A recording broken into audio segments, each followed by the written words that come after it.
আমরা দিরাই শরীফপুর 120 হাত লম্বা ফ্ল্যাগ টাঙ্গাইছিলাম। আমরা গ্রামের বেশিরভাগ মানুষই আর্জেন্টিনা সাপোর্ট করে। আমরা ফ্রেন্ড সার্কেল, ভাই ব্রাদার্স আর মুরব্বী যারা আছে তারা সমর্থনে আমরা 120 হাত লম্বা ফ্ল্যাগ টাঙ্গাইছিলাম। কিন্তু টাঙ্গানোর পর দেখা যায় 1 সপ্তাহ পরে আমরা ফ্ল্যাগটা খেয়ে ছিঁড়িলছে। এখন এটার আমরা তীব্র নিন্দা ও প্রতিবাদ জানাই, যাতে এইরকম প্রতি 4 বছর পর পর ওয়ার্ল্ড কাপ হয়। আমরা আনন্দের লাগি এই খেলাটা করছিলাম, ব্যানারটা টাঙ্গাইছিলাম।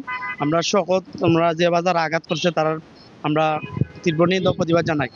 তো আমার লাগে যে বাইরের কেউ বা বিশেষ করে এটা ব্রাজিল সাপোর্টারদের দ্বারাই এই কাজটা হয়েছে। আমি এটার তীব্র নিন্দা ও প্রতিবাদ জানাই। আমার যারা সমর্থন আছে আমার গ্রামের বা আমরা যারা আর্জেন্টিনা সমর্থন করি, এটা বিশেষ করি, তার পক্ষ থেকে এটা আমি তীব্র নিন্দা ও প্রতিবাদ জানাই, যাতে এটার আর কোনো না হয়। আমার এটা থেকে যাতে অনেক মানুষই শিক্ষা পায়, যাতে একটা ভদ্র ফ্যামিলির ছেলে মেয়েরা বা এইগুলা জীবনও করতে পারতো না। একটা ফ্ল্যাগ, যে কোনো একটা দেশের ফ্ল্যাগ ছিঁড়া মানে তো অনেক কিছু। আর আমরা বিশেষ করে আর্জেন্টিনা, বাংলাদেশের প্রায় অধিকাংশ মানুষই আর্জেন্টিনা সাপোর্ট করে। আর আমরা চাই এটার প্রতিবাদ হইতো।